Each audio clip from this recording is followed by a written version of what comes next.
Oh, hi there!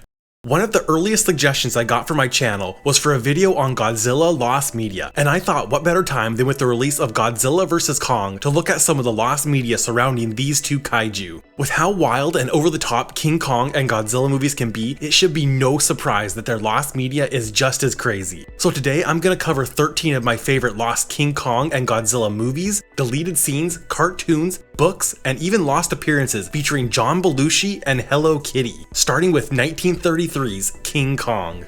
The original 1933 King Kong that kicked off the giant monster movie craze is infamous for its lost, deleted scenes. Because of how old the movie is, coming out almost 90 years ago, these scenes have been lost to time. To add to the confusion, it's not clear if these quote, deleted scenes were ever even shot. These potentially cut scenes include a shot of King Kong falling off the Empire State Building that was removed because the visual effects looked too unrealistic, a scene of Kong crashing a poker game that's rumored to have been cut because it looked too much like a scene from the 1925 film The Lost World, an extended version of the protagonist escaping Kong's lair as he chases after them, a scene featuring Kong fighting 3 Triceratops. The scene was partially filmed and would end up in the movie's novelization, a reportedly violent clip showing a brontosaurus killing 3 sailors in the water, and most infamous of all, the lost spider pit scene. This scene made it into the original cut of the movie, but the audience reacted in horror, screaming, fainting, and rushing out of the theater, causing the movie's director to cut the segment, even though he claims it was just because it interrupted the story and not because of the audience reaction. From the lost scene, we only have a few behind-the-scenes photos, a couple of drawings of the scene, the film's original script, and the monster models that were used in the scene that were later reused in The Black Scorpion, You'll Find Out, and Genius at Work. Legendary director Peter Jackson would use these elements to make a recreation of the lost spider pit scene. This is probably the closest we will ever get to recovering these lost pieces of monster movie history. Great Godzilla's gonads! Who wasted precious fuel? Godzilla, 1954. Just like the original King Kong, the original Godzilla has a famous lost, deleted scene. During the film's production, the team went through a few different ways to show Godzilla for the first time. In the final cut, we see the iconic monster rising over Oto Island, letting out his classic roar. But the crew originally shot the scene with Godzilla holding a cow in his mouth, ready to eat it, meant to show just how big and powerful the monster was. But the scene had the opposite effect. The cow actually made Godzilla seem smaller, with the crew arguing that Godzilla should be so big the cow is barely visible in his mouth, and that its inclusion reduced the kaiju to simply being hungry. The scene was cut and the director ordered all footage to be destroyed, but 2 stills of the cut scene have emerged over the years, giving the kaiju community hope that the footage does still exist.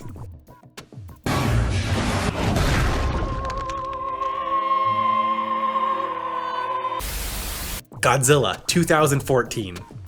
The long and storied history of lost kaiju deleted scenes has even extended into the Monsterverse itself. The first entry in the cinematic universe, 2014's Godzilla, was meant to include a scene with veteran Godzilla actor Akira Takarada, who played the protagonist in the original 1954 Godzilla.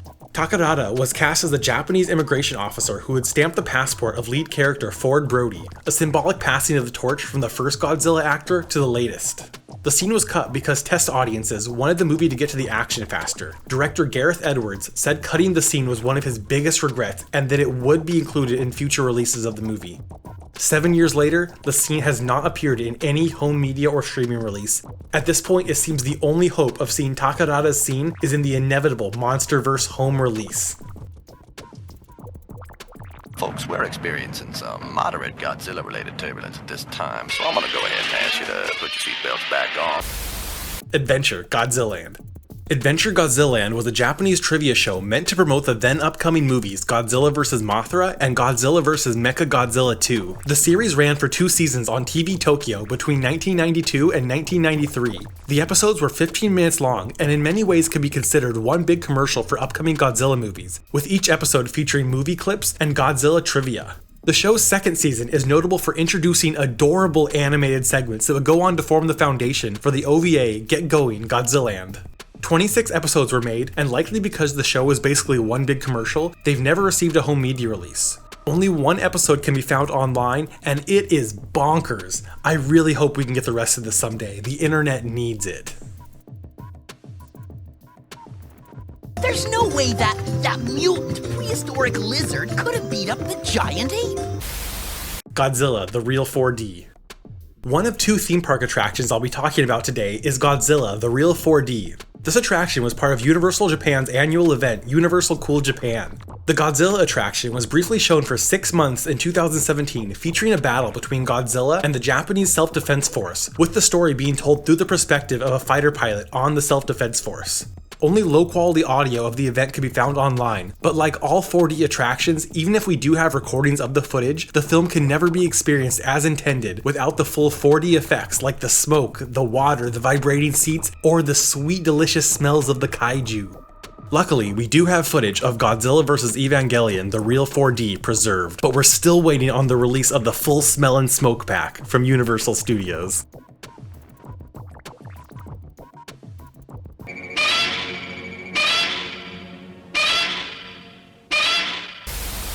Monster Planet of Godzilla. Monster Planet of Godzilla was a 4D short film made for the Hello Kitty theme parks Sanrio Puro Land and Sanrio Harmony Land, shown from 1994 to 98. Unlike the previously mentioned Godzilla attraction, this one was released for home media, be it without the vibrating seats, the sweet stink of the kaiju, and one particularly bizarre scene. Since it was shown at Hello Kitty theme parks, it of course had to include their mascot, but they managed to insert Hello Kitty as the general of the army invading Godzilla's planet, putting the adorable Hello Kitty among the likes of Genghis Khan and even Hitler as an infamous invader of peaceful nations. All scenes featuring General Hello Kitty were removed from the home media release, save for a few promotional stills that are not nearly as silly as I hoped for. Batman meets Godzilla. Batman Meets Godzilla is an unmade comedy crossover featuring Adam West's Batman and Godzilla. 2 screenplays for the film were written in the mid-60s, an American version and a Japanese version. The American version, written by an unknown author, is currently being held at the American Heritage Center at the University of Wyoming. The Japanese version, written by Godzilla writer Shinichi Sekizawa, has been declared lost. The plot synopsis for the American version sounds absolutely wild. Here are a few of my favorite lines. Batman activated the Godzilla mating call. Batman thinks Godzilla is involved in the destruction of the city, so he watches a few clips of Godzilla vs. King Kong, confirming that Godzilla was behind the destruction. And of course the film's finale, where Batman climbs up Godzilla and straps an explosive to his back, causing Godzilla to fly into orbit. In a world where we got the goofiest version of Batman ever to grace our screens and classic over-the-top Godzilla moments, it's a true shame that we'll never get to see these two go head-to-head, and that we will never get to see the lost Japanese script of this story.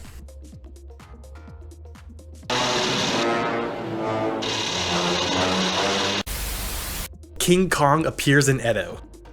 King Kong Appears in Edo was a silent, unauthorized 1938 film made by Zensho Cinema meant to capitalize on the re-release of the original King Kong. The studio was notorious for making low-budget productions referred to as Poverty Row movies at the time in Hollywood. For example, sound films had been made in Japan since 1931, but Zensho Cinema would only make silent movies into the 40s. Because of this, historians generally believe that their version of King Kong was not a giant monster, but rather a normal-sized ape only made to look giant in promotional materials to capitalize on the success of King Kong, with the consensus being that the studio likely wouldn't have the budget for a giant monster movie. But this was contradicted in a 1988 interview with Ryonosuke Kabayama, the actor who played the titular character in Zensho Cinema's King Kong. Kabayama said that his version of Kong was in fact giant, leading to some confusion, though it's entirely possible that Kabayama simply misremembered his time on the film, since it was over 50 years ago at the time, and he likely hasn't seen the movie in just as long. Since the movie was so low budget, it's unlikely many copies were made or well preserved. And though it's never been confirmed, it is rumored that all footage was destroyed in the bombing of Hiroshima in World War II. King Kong, you know the name of King Kong. The King Kong Show. The King Kong Show was a cartoon made in collaboration between iconic studio Toei Animation and Videocraft, best known for making Rudolph the Red-Nosed Reindeer and Frosty the Snowman. The series ran from 1966 to 1969 with 26 episodes based on the 1933 movie, but with King Kong as a protector of humanity. Each episode was made up of 3 segments: a King Kong cartoon, an animated spy movie parody called Tom of Thumb, and a second King Kong cartoon. In 2005, 2 DVDs were released featuring 10 episodes. A third DVD was planned but seems to have been scrapped, likely due to poor sales of the initial release, leaving 16 episodes still missing. Since home recording tech wasn't commonplace in the 70s, amateur recordings are very unlikely, but audio recordings of 14 segments are floating around the internet. It can be assumed that the remaining episodes still exist, but with the show not airing in over 50 years and no home media release in 16 years, the show is at high risk of being permanently lost, if it isn't already. Godzilla and John Belushi. In 1977, NBC aired a primetime broadcast of 1973's Godzilla vs. Megalon. This was pretty strange since NBC never had, and probably never will again, give a Japanese Godzilla movie this kind of coveted TV slot. But to make things even more unusual, the airing included bumpers made especially for this primetime broadcast, featuring John Belushi, reprising his role as Godzilla from the classic Saturday Night Live skit. Despite how fun this sounds, the primetime slot and the legacy of Belushi, no one has ever come forward with a recording of these bumpers. We do have eyewitness accounts that say Belushi mentioned Godzilla vs. Rodan, a movie that has never been made, making it lost media inception. Lost media. Inside a lost media. Godzilla and the Lost Continent. The ironically named Godzilla and the Lost Continent was meant to be the fifth and final entry in Mark Saraceni's Godzilla novels. Originally meant for a 1999 release, the novel was cancelled when publisher Random House backed out of their publishing agreement due to the fallout from 1998's Godzilla. A 12-page preview was given in the previous book, Godzilla vs. the Robot Monster, and the author has filled in fans on some of the story details. The story centers around a new continent rising from the ocean, with various nations laying claim to its land. On the island live a few classic Godzilla characters, along with the villain of the book, a humanoid monster made of stone either called Raijin or Dai Tengu. Raijin is later revealed to be working for an even greater threat, the Earth itself, who takes the form of Biolante and creates a forest across the globe in order to eliminate all human life on the planet. The rights eventually reverted back to Toho, and despite the book being completely finished, it has never been released, and the name Raijin was later used for the Kaiju in Pacific Rim Uprising.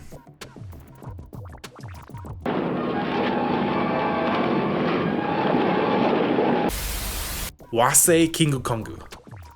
Wasei King Kongu, roughly translating to Japanese-made King Kong, was a 1933 silent black and white movie directed by Torajiro Saito, known as the God of Comedy in Japan. The movie's plot lives up to Saito's name and sounds absolutely hilarious. The 30-minute short was about a poor man who can't marry his girlfriend because her father won't allow it. He's left jobless, homeless, and without his love. But he takes inspiration from the movie King Kong and becomes a vaudeville performer dressed as an ape. His act becomes very successful, but one day he sees his ex-girlfriend with her new rich boyfriend in the audience of his show. In a rage, he chases the boyfriend out of the theater, still in his King Kong suit. During the chase, firemen and hunters think he's a real ape and begin to chase after him too.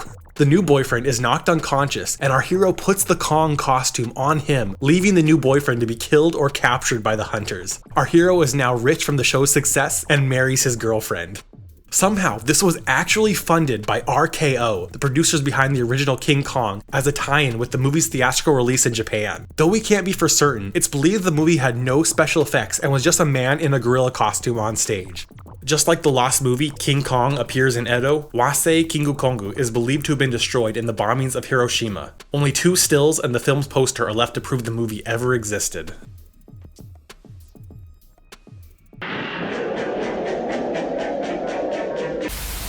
Shin Arima.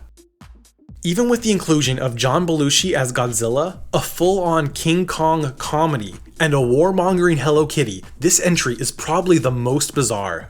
Shin Arima was a 2016 browser game based on the Godzilla movie Shin Godzilla and the Arima Kinen event, a major horse racing event advertised as the world's biggest betting race.